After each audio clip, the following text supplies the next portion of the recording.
नमस्कार दोस्तों, मैं हूं अर्पणा मिश्रा। आप सभी का स्वागत करती हूं अपने चैनल अर्पणा मिश्र डे में। तो मैं आज आप लोगों के साथ नवरात्रि से संबंधित बहुत सारी महत्वपूर्ण चीज़ें लेकर आई हूं। तो वीडियो में बने रहिएगा। अगर आप सभी को हमारा वीडियो अच्छी लगे तो लाइक सब्सक्राइब जरूर करना, कमेंट में जय माता दी जरूर लिखना। आज आप लोगों के साथ शेयर करेंगे कन्या पूजन, विसर्जन, अष्टमी कब है, नवमी कब है, अन्नपारण कब करना है आप सभी लोगों को, बाल कब धुलना है, हवन कब करना है, कुंवारी कन्याएं कैसे करेंगी विसर्जन, अष्टमी का उपाय क्या करना है, पारण का दिन कब है, नाखून कब काटना है, इन सब चीज़ों की जानकारी आज आप लोगों के साथ शेयर करूंगी। तो आप लोगों से विनती है कि वीडियो में बने रहिएगा। वीडियो अगर अच्छी लगे तो लाइक सब्सक्राइब जरूर कीजिएगा और हाँ, बेल आइकन को जरूर प्रेस कर दीजिएगा, जिससे हमारी हर वीडियो आप सभी को लोग के पास सबसे पहले पहुंच सके। तो चलो शुरू करते हैं। सबसे पहले बात करेंगे अष्टमी कब है। तो इस बार अष्टमी जो है 30 सितंबर दिन मंगलवार को हो, यानी कि कल अष्टमी है। इस बार अष्टमी का जो लोग 2 दिन का व्रत रखते हैं उन सभी बहनों को, हमारे दोस्तों को अष्टमी की हार्दिक शुभकामनाएं पहले से दे देती हूँ। आप सभी को नवरात्रि की माता दुर्गा की कृपा हम सभी के ऊपर बनी रहे। बात करते हैं कि अष्टमी पूजन हवन कब करना है। आप सभी जो लोग 2 दिन का व्रत रखते हैं वो अष्टमी के दिन भी हवन कर सकते हैं और नवमी के दिन भी कर सकते हैं, लेकिन जो लोग 9 दिन का व्रत रखते हैं उन सभी भक्तों को जो है नवमी के दिन ही हवन करना चाहिए। और कन्या पूजन चाहे तो आप नवमी के दिन कर सकते हैं, और अगर ना हो सके तो आप दसवीं के दिन भी कर सकते हैं। और उसी दिन दसवीं के दिन ही अन्न पारण भी है, उसी दिन आप भोजन भी कर सकते हैं। क्योंकि 9 दिन जो है, जो व्रत रखते हैं, जितने भी भक्त रखते हैं उनको नवमी के दिन नहीं दसवीं के दिन पारण है। जैसे इतना दिन उससे एक दिन और सही, लेकिन जो 2 दिन का व्रत रखते हैं वो अष्टमी का व्रत रखेंगे। नवमी के दिन कन्या पूजन भी कर सकते हैं, हवन भी कर सकते हैं, पारण भी कर सकते हैं, उनके लिए कोई विशेष नहीं है। रही बात ये हो गई। अब दूसरी बात है हवन। हवन जो है, जो 9 दिन का व्रत रख रहे हैं, यानी कि इस बार तो 10 दिन की नवरात्रि है, वो जो है हवन करेंगे नवमी के दिन और पारण करेंगे जो है दसवीं के दिन। उस दिन जो है पारण करेंगे, विसर्जन भी उसी दिन। आपको जिस दिन आप लोग हवन करें, जो लोग 9 दिन का रख रहे हैं उनके लिए बता रही हूँ, जो कलश रखे हैं और जो है दसवीं के दिन जो है कलश को हिला सकते हैं, चाहे तो नवमी के दिन भी हिला सकते हैं, अष्टमी के दिन नहीं। जो 9 दिन का व्रत रखे हैं बता रही हूँ, आप लोग ध्यान से सुनिएगा। दसवीं के दिन व्रत जो है आप लोगों को हवन करना है। कन्या पूजन नवमी के दिन भी कर सकते हैं, नवमी के दिन आप हवन भी कर सकते हैं। उसी दिन आप कलश को थोड़ा सा हिला सकते हैं। कलश को हिलाते समय माता रानी से क्षमा मांगनी है, प्रार्थना करनी है, अक्षत सब जगह हल्का हल्का सा छिड़क देना है, डालकर माता रानी की विदाई कर सकते हो। माता दुर्गा की कोइंछा कब भरना है। मंगलवार के दिन अष्टमी के दिन आप सभी भक्त जो है कोइंछा भर सकते हैं। कुछ लोगों का मानना होगा कि मंगलवार को हम विदाई नहीं कर सकते। हाँ, ऐसा है कि हम मंगलवार के दिन बहू बेटियों की विदाई नहीं करते हैं, लेकिन हम विदाई नहीं करेंगे, कोइंछा को ही भरेंगे। तो अष्टमी के दिन ही माता दुर्गा की कोइंछा भर दिया जाएगा। कोइंछा में बहुत सारे लोग जो है चावल से, मीठा से, जैसे भी आप सभी के यहाँ भरा जाता हो, जैसे कुछ लोग मीठे बतासे से भी भर देते हैं, पूड़ी पकवान से भरते हैं, जैसे भी आप सभी के यहाँ भरा जाता हो देख लीजिएगा। आप सभी लोग भी ऐसे भरिएगा। अष्टमी के दिन भरकर माता रानी के जो है पास में रख देना है आपको। ऐसा नहीं है कि आपको विदाई उस दिन नहीं करना, विदाई तो आपको नवमी या दसवीं के दिन करना है, बुधवार के दिन या बृहस्पतिवार के दिन। उस दिन सिर्फ आपको खोइंछा भर के रख देना है माता रानी के सामने। अगर आपसे जो है आप लोग ये सब नहीं कर सकते तो सिर्फ दक्षिणा मानकर भी आप माता रानी की खोइंछा पीले या लाल कपड़े में बांध कर रखना है, ध्यान रखिएगा। पीले या लाल कपड़े में बांध कर माता रानी के पास रख देना है और माता रानी से प्रार्थना करनी है कि माता रानी अगले साल फिर हमारे घर पे आइएगा और अपनी कृपा दृष्टि साल भर हमारे ऊपर बनाए रखिएगा। ये हो गई। अब लग नवमी है। नवमी 1 अक्टूबर को हो। नवमी के दिन जो लोग 9 दिन का व्रत रखे हैं हवन करेंगे और विसर्जन भी कर सकते हैं। नहीं तो आप विसर्जन दूसरे दिन कर सकते हैं। उस दिन भी शाम को आप पूजा पाठ कर सकते हैं, आरती कर सकते हैं। पाठ नहीं करना होगा, हवन के बाद पाठ नहीं करना होगा। और कुछ लोगों के मन में होगा पहले आरती करें कि पहले हवन करें। पहले हवन किया जाता है, माता रानी की पूजा पाठ करेंगे, उसके बाद आरती करेंगे, उसके बाद हम कलश को थोड़ा सा हिला देंगे, यानी कि खिसका देंगे। इससे माता रानी का विसर्जन हो जाता है। जरूरी नहीं है कि तुरंत आप विसर्जन कर दो, उसके बाद भी आप विसर्जन कर सकते हैं। उस दिन सिर्फ आपको हिला देना है, उसके बाद में आपको जब टाइम मिले दिन देखकर विसर्जन कर देना है। बुधवार, बृहस्पतिवार, शुक्रवार, मंगलवार को, रविवार को नहीं करना चाहिए। ये सब चीज़ें अच्छे से समझ लीजिए।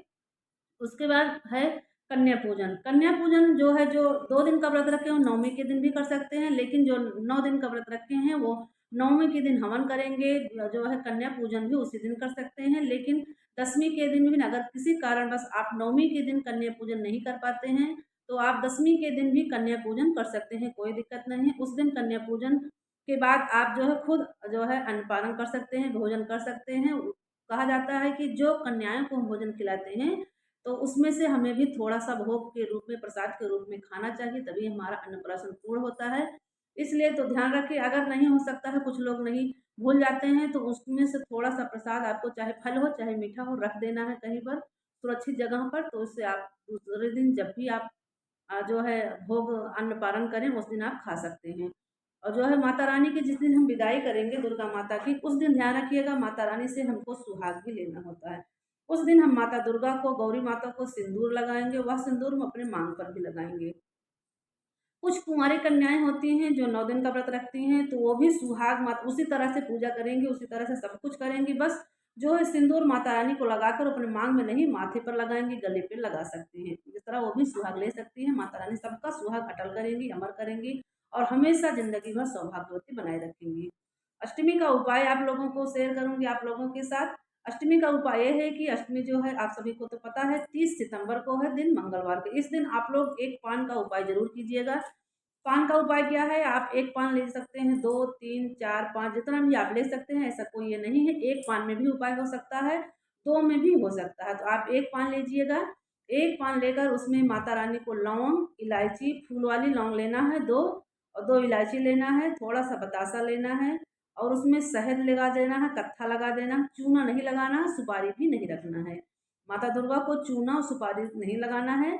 ऐसा लगाकर आप माता रानी के सामने बीड़ा बनाकर, पान का बीड़ा बनाकर आप माता रानी के सामने रख सकते हैं। माता रानी से प्रार्थना करते हैं कि माता रानी अपनी कृपा दृष्टि हमारे ऊपर, हमारे परिवार के ऊपर हमेशा-हमेशा के लिए बनाए रखना। जो भी भूल चूक होगी हमसे उसको माफ़ करना। ये हो गया।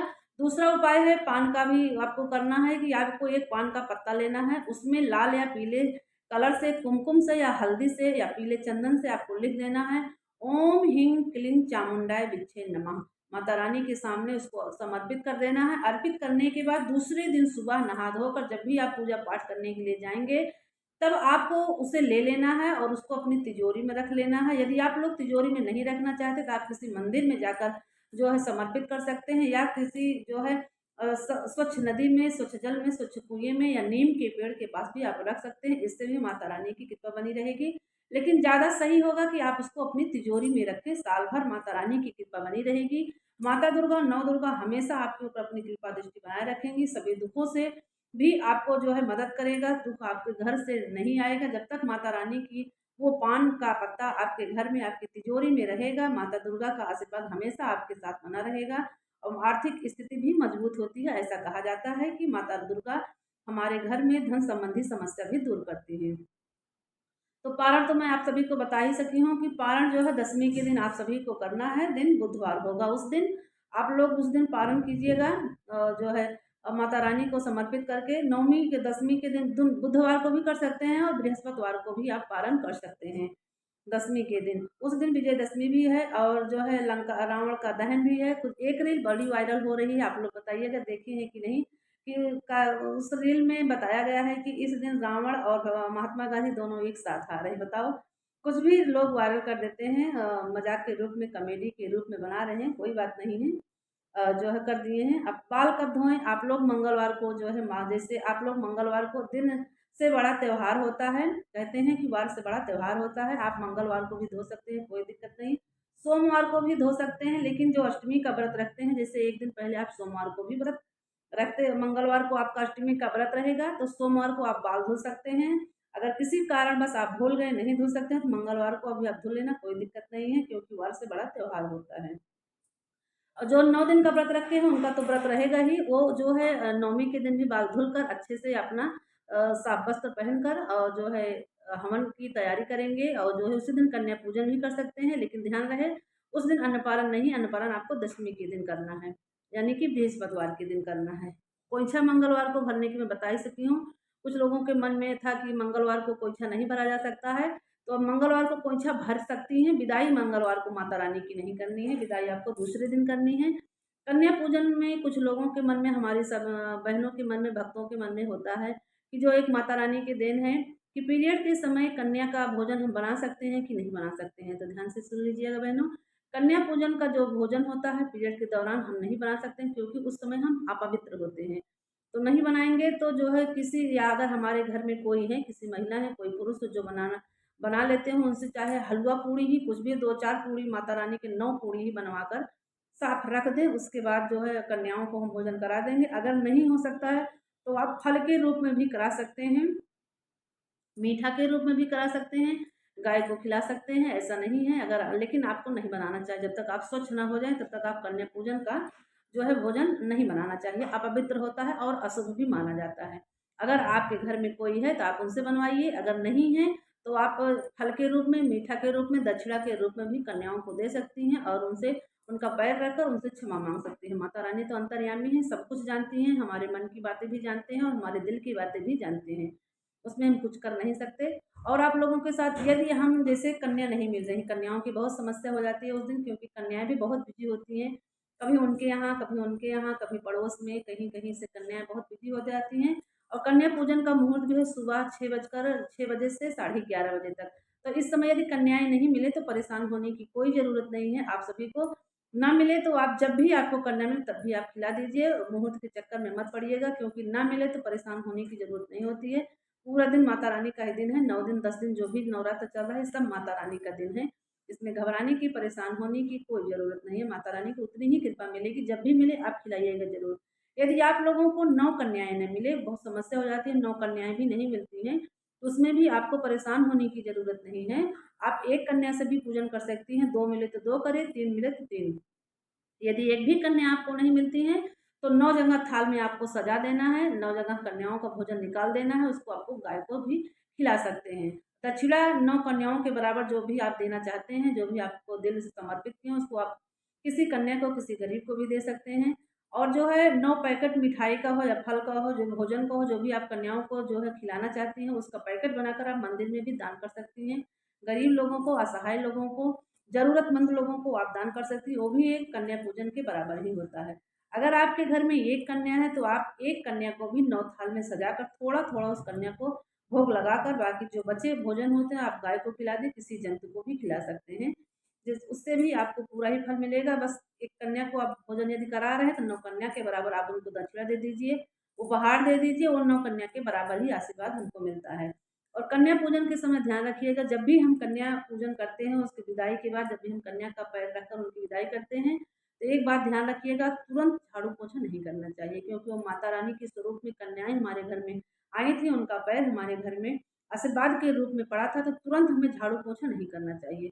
1 घंटे, 2 घंटे, 4 घंटे या सुबह के टाइम खाई हैं तो शाम के टाइम हमें झाड़ू पोछा करना चाहिए, तुरंत झाड़ू भी नहीं लगाना चाहिए। जहाँ पर कन्याएं भोजन की थी वहाँ पर हम झाड़ू से नहीं, किसी कपड़ा को लेकर, किसी चीज़ से लेकर या हाथ से ही ऐसे पहले कर देंगे, उसके बाद उसको बाहर फेंक देंगे, चिड़िया के लिए जो भी गिरा होगा अन्न, उसके बाद हम झाड़ू पोछा अच्छे से करते हैं, क्योंकि तुरंत झाड़ू पोछा करना अच्छा नहीं होता है। ये सब बातें आ गई समझ में अच्छे से। तो मैं अब यही बताऊंगी, विसर्जन जो है आप लोगों को जो 9 दिन का व्रत रखे हैं, वो जो है नवमी के बाद 10वीं के दिन विसर्जन कर सकते हैं, उसी दिन आप अन्नपारण भी कर सकते हैं। सुहाग माता रानी से जरूर लेना है। ये सब नवरात्रि से संबंधित आप सभी के साथ जानकारी